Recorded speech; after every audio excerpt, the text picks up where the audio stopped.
I met Luke at a beach party in my hometown. It was one of those nights where everything felt right. The sound of the waves crashing, the warmth of the bonfire, and the laughter that echoed through the air. We were strangers then, but from the moment he looked at me, something shifted in the universe. I was drawn to him, and soon we were inseparable. For 8 months, our relationship blossomed across the distance. He lived far away, in a small town surrounded by forests and mountains. But we made it work. He visited often, and each time felt like a dream. He was perfect. Maybe too perfect. I told myself it was just nerves, that I was overthinking things. When Luke proposed to me, asking me to move across the country to live with him, I hesitated but eventually agreed. After all, living together before marriage made sense. I needed to know more about him, not just the version I saw during his weekend visits, but the real Luke, the one who would be by my side day after day. I said goodbye to my hometown, my family, and the beach that had been my sanctuary. The drive to his town felt like a journey into another world. The further we went, the darker the forest became, and the mountains loomed over us like silent giants. A strange sense of unease settled over me, but I brushed it off. This was a new chapter of my life, and I had to embrace it. The first few months were blissful. We were planning the wedding, settling into our new home, and getting used to the rhythm of life together. It was everything I had hoped for, until Daisy knocked on our door. She was our neighbor, a beautiful woman with a warm smile. Luke was taken by her, I could tell. The way he looked at her, the way his face lit up, it was the same look he gave me when we first met. It stirred something in me, a pang of jealousy, or maybe fear, but I reminded myself that Daisy was a lesbian. For weeks, Luke found excuses to visit her. He needed to borrow something, or he had some question only she could answer. It made me uncomfortable, but I tried to ignore it. Then, one day, Daisy was gone. She disappeared without a trace. No sign of a break-in, no struggle. It was as if she had vanished into thin air. The town was thrown into chaos. Search parties combed the forest, and the police launched an investigation. Luke joined the search, but I couldn't. I was pregnant and overwhelmed. It was my first pregnancy, and now the first murder. Yes, the first. Daisy's disappearance was only the beginning. Weeks passed, and then months. Life went on, even as the mystery of Daisy lingered. I gave birth to our daughter, and for a while, things seemed normal again. Luke was a doting father, the perfect partner, and I tried to forget the unease that had settled in my chest. But then Chloe entered our lives. Chloe was someone I met at yoga class while I was pregnant. She was pregnant too, and we became fast friends. One day she came over to visit, and I welcomed her in. We were chatting when Luke appeared. He gave her that look, the same look he'd given Daisy, the same look he'd given me when we first met. It was as if he was mesmerized by her. I tried to brush it off, but deep down I knew something was wrong. 3 months later, Chloe's favorite jacket was found floating in the river. Her body was discovered not long after. Another woman gone. Another friend lost. I was devastated, but Luke insisted I needed therapy.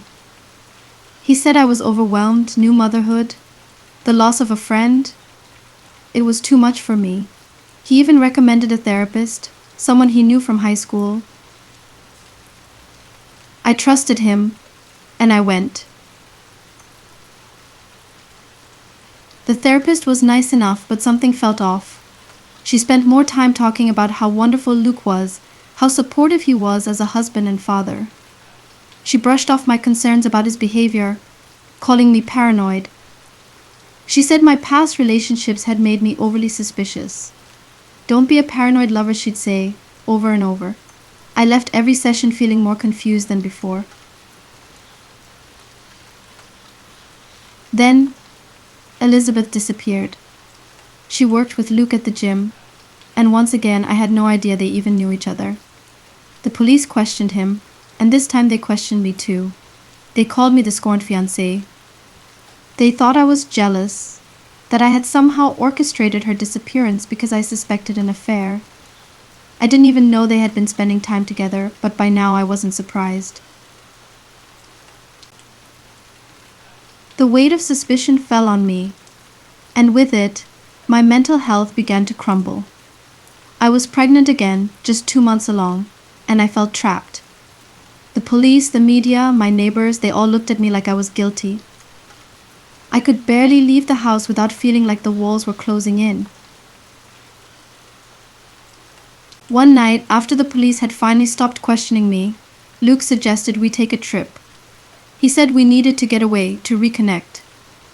Desperate for some sense of normalcy, I agreed. We drove for hours, winding through the mountains and forests. The rain fell softly against the car windows, and for a moment I allowed myself to relax. Maybe this was what we needed, a fresh start, away from everything. We arrived at Black Rock Lake. It was beautiful, cold, and dark. The water was almost black, reflecting the dense forest that surrounded it. There were few people around, and it felt like we were the only ones in the world. Luke held my hand as we walked along the shore, his other arm wrapped around me. For a moment I believed things would be okay. But then, without warning, he shoved me into the water. The shock of the cold hit me like a wall. I struggled, fighting to break free, but his hands were on me, pushing me down, holding me under. I thrashed and kicked, my lungs burning as I fought for air. And then, just as suddenly, he let go. The water was silent around me, and I floated, numb and confused. I don't know how long I was underwater before I finally surfaced. I dragged myself onto a nearby rock, gasping for air, my body shaking from the cold and the realization of what had just happened. Luke had tried to kill me. I sat there, sobbing, staring out at the lake. My first thought was of my daughter, who was back home with his mother. I had to get to her. I couldn't let him hurt her too. A woman on the shore had seen everything. She called for help, and soon I was rescued. I told the police everything, and they believed me, thanks to the witness who had seen Luke pushing me into the water. They arrested him the next day. He had been hiding out in a cabin with my therapist. They had planned it all, the murders, the cover-ups. Her DNA was found at Daisy's house. She had been involved from the beginning. Luke and my therapist were both sentenced to life in prison. I moved back to my hometown, where I could raise my children in peace, surrounded by the people who loved me. And as for Luke, I hope he rots in prison for the rest of his life. The end.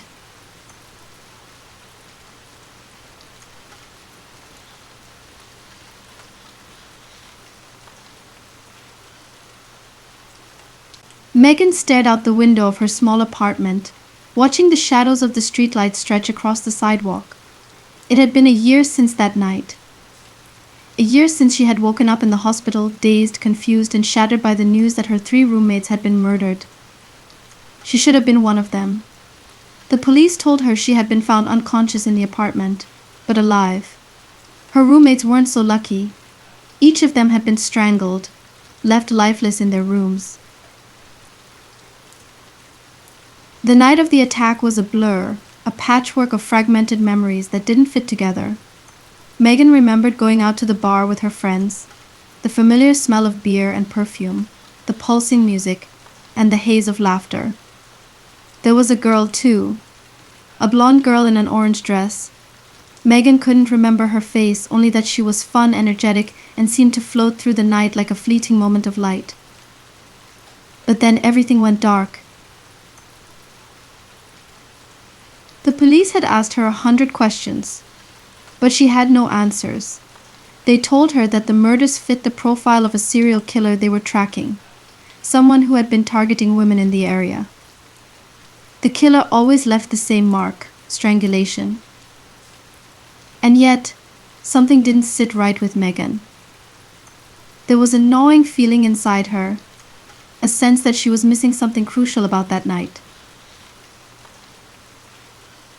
Determined to solve her own case, Megan began to piece together the fragments of that evening. She retraced her steps, visiting the places she had gone with her friends, trying to force her mind to unlock the memories it had buried. The bar was still the same, though emptier than before. The bartender remembered her, remembered the blonde girl too. She was the life of the party, he said. But no one seemed to know her name or where she came from. Megan became obsessed.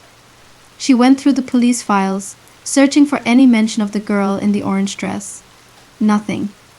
The police were convinced the killer was a man, a theory that Megan had believed at first. But the more she thought about it, the more she began to doubt. Why couldn't she remember the girl's face? Why did her mind keep bringing her back to the orange dress?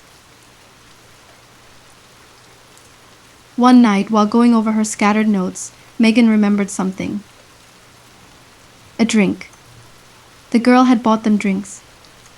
Megan could see it now, the blonde girl smiling as she handed her a glass. They had toasted to the night, to friendship, to fun. But then everything had gone blurry. Had the girl put something in their drinks? A chill ran down Megan's spine. She had always assumed the killer had attacked them after they had gone home. But what if it had started long before? Megan started digging deeper, reaching out to people who had been at the bar that night. Some remembered the blonde girl, but no one seemed to know her. She wasn't in any of the group photos from that night, but Megan distinctly remembered her being there. It was as if she had slipped into their lives like a ghost and disappeared just as easily. As Megan uncovered more, her memories of that night began to sharpen.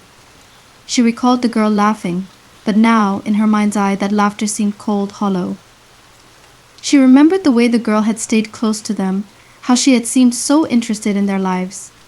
But why? Then, one morning, Megan woke with a jolt. The memory hit her like a wave. The girl in the orange dress had left the bar with them. She had come back to their apartment. Megan could see it now, the way the girl had danced through their living room, her orange dress swirling as she twirled. But there was something else. Something darker. Megan remembered the girl slipping into the kitchen, the sound of her rummaging through drawers. Suddenly, it all made sense. The girl hadn't just been a stranger at the bar. She had planned it all. She had slipped something into their drinks, something to incapacitate them. And then, while Megan and her friends had been too dazed to fight back, the girl had killed them one by one. The police had been looking for a male serial killer, but the real monster had been right there, dancing in an orange dress. Megan went to the police with her new information, but they were skeptical. They had their profile, their theory, and it didn't include a blonde woman. But Megan knew the truth.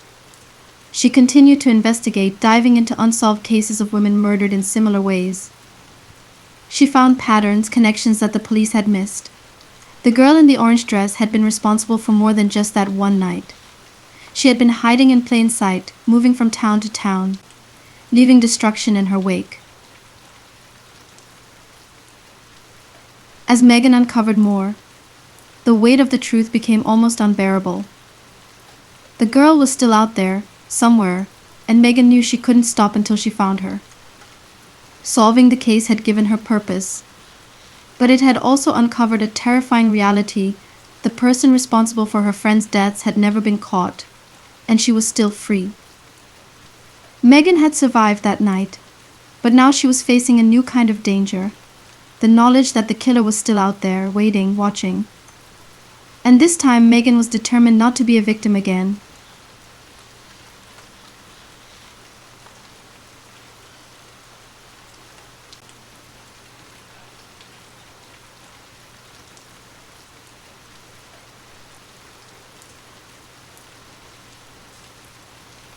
Megan stared at the corkboard in her apartment, now covered in notes, maps, and photos of all the places and faces she had traced back to that fateful night.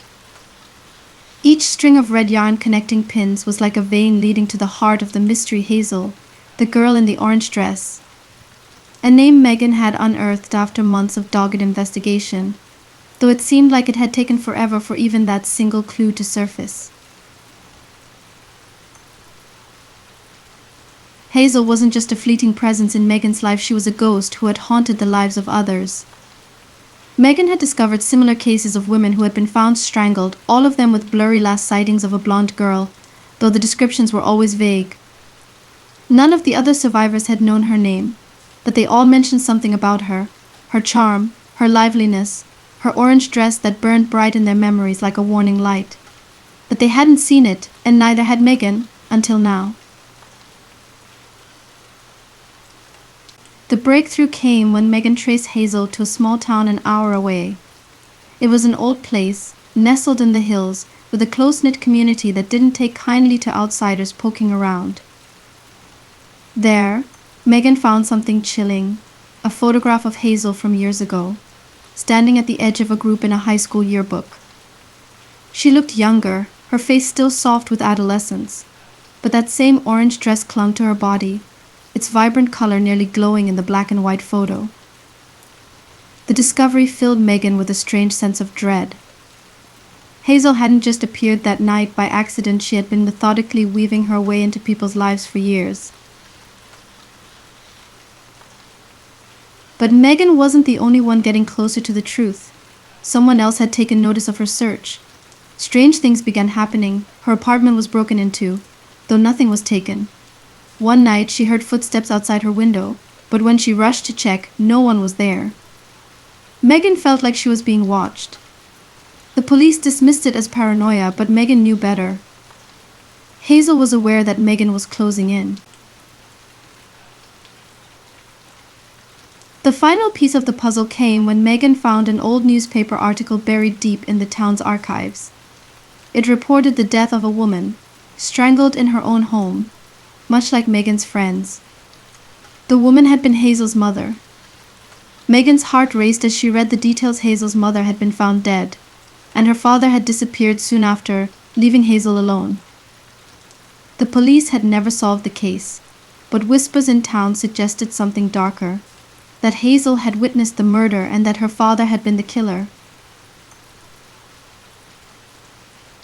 Megan's breath caught in her throat. Could it be that Hazel had been hunting down women as a way to relive or rewrite her own trauma? Was this a twisted way of reclaiming power over her past? The thought chilled Megan to the bone. The more Megan delved into Hazel's past, the more she realized that Hazel's life was marked by tragedy and violence. Megan began to piece together a timeline. Hazel's mother was killed when she was just a teenager, and her father disappeared shortly after. But what Megan found most unsettling was a detail buried in another forgotten police report. Hazel's father had been strangled, too, though his body had never been found. With this new information, Megan finally felt ready to confront Hazel. She tracked her down to a dilapidated house on the outskirts of the town where she had grown up. The house, overgrown with ivy and hidden by thick trees, looked abandoned, but Megan knew Hazel was there.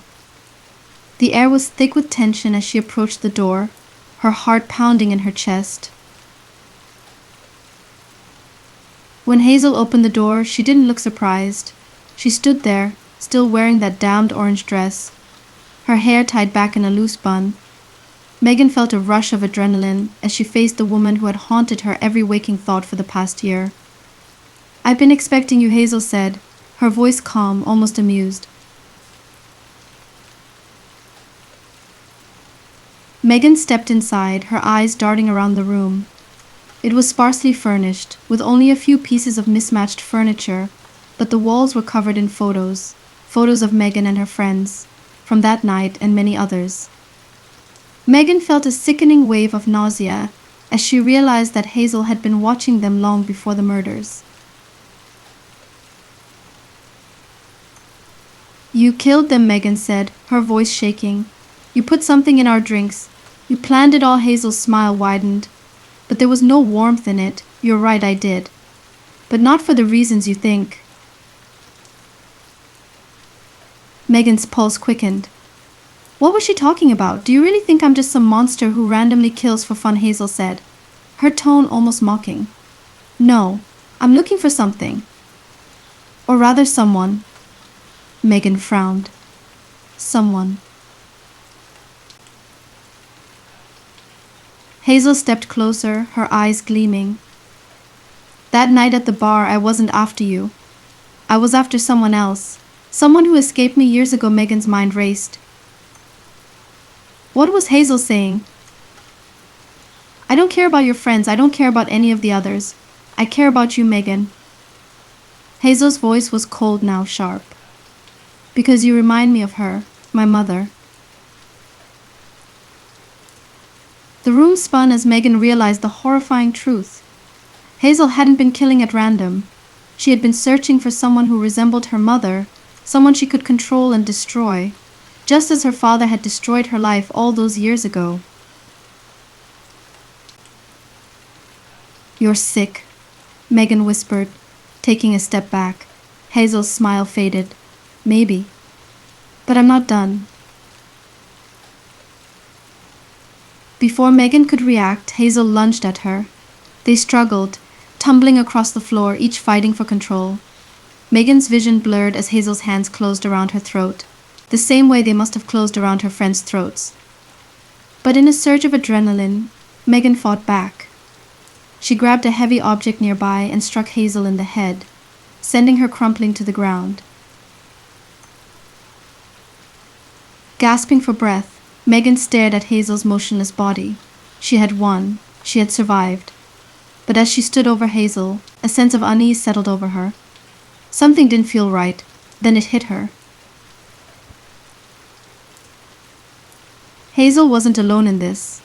There was someone else. The father. The epic twist unfurled as Megan realized the truth. Hazel had never been working alone. Her father hadn't disappeared. He had been orchestrating everything from the shadows, using Hazel as his weapon. And now Megan knew he was coming for her next. The story wasn't over. It was only just beginning.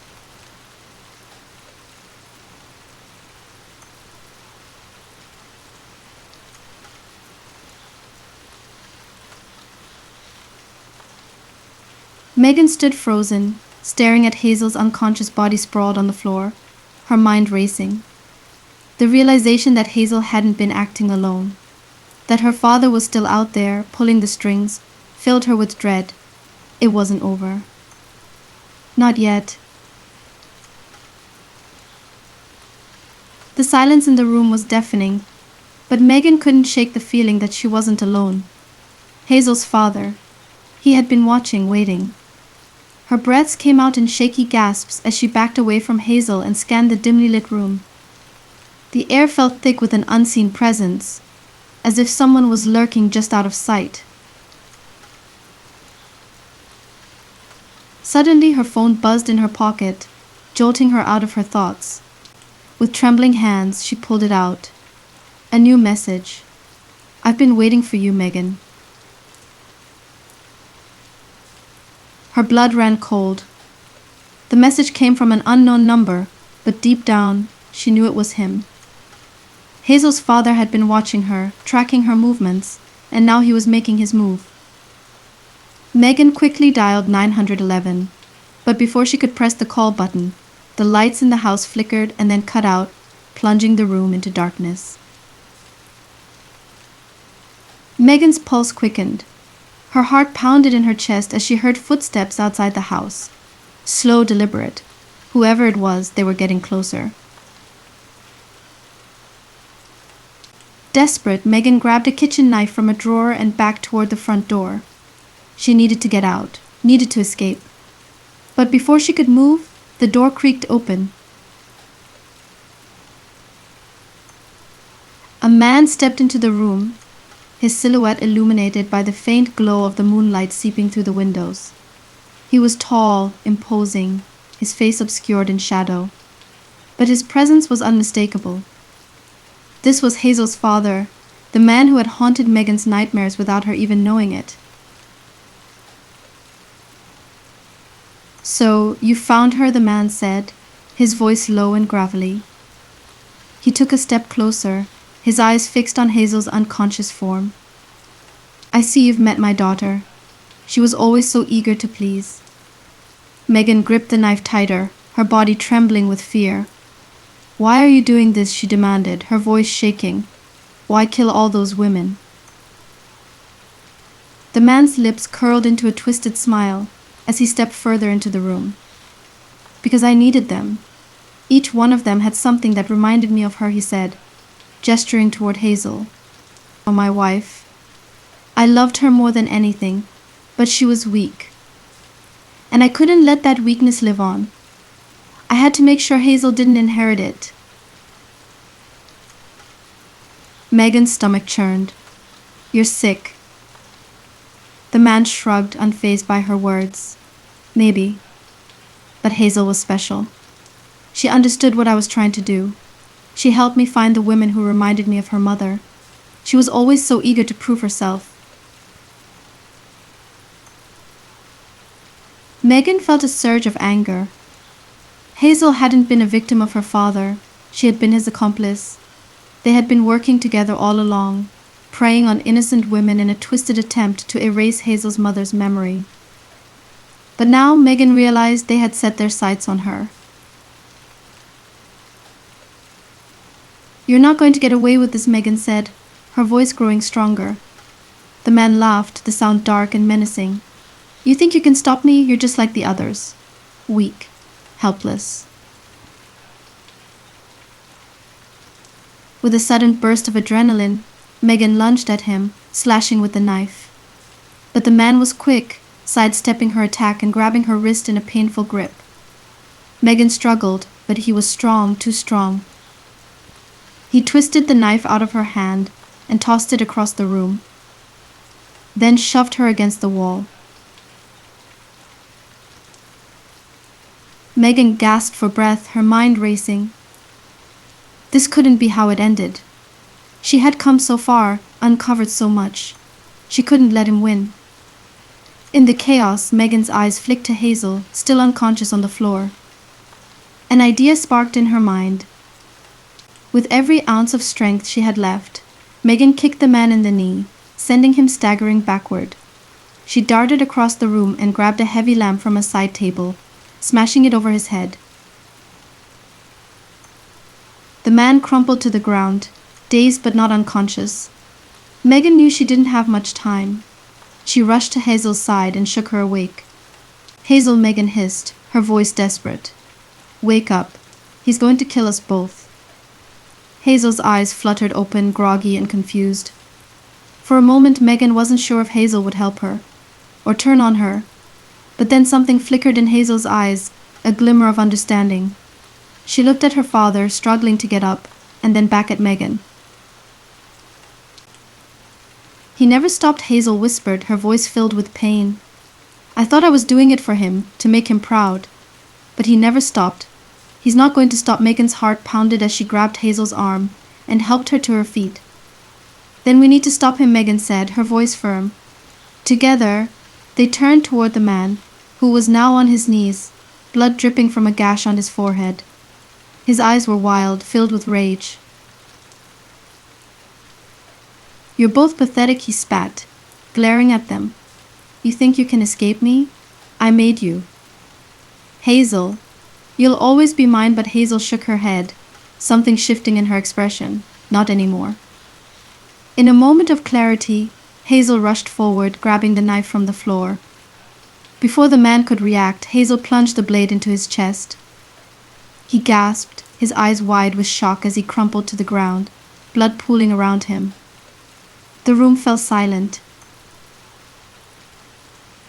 Megan stood there, breathless, watching as Hazel stared down at her father's lifeless body. For a long moment, neither of them moved. It was over. The sun was rising when the police finally arrived. Hazel had turned herself in, confessing to everything. The murders, her role in the twisted game her father had orchestrated. she would face justice, but for the first time, Megan saw a different side of her. Hazel had been broken by her father, molded into something monstrous.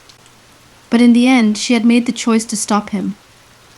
As Megan watched the police lead Hazel away, she felt a strange sense of closure.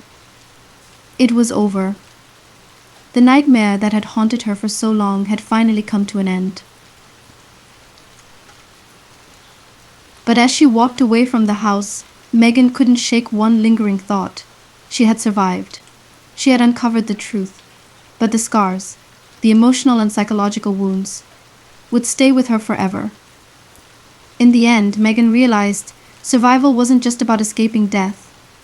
It was about facing the darkness and refusing to let it consume you. And that, she knew, was the hardest battle of all. The end.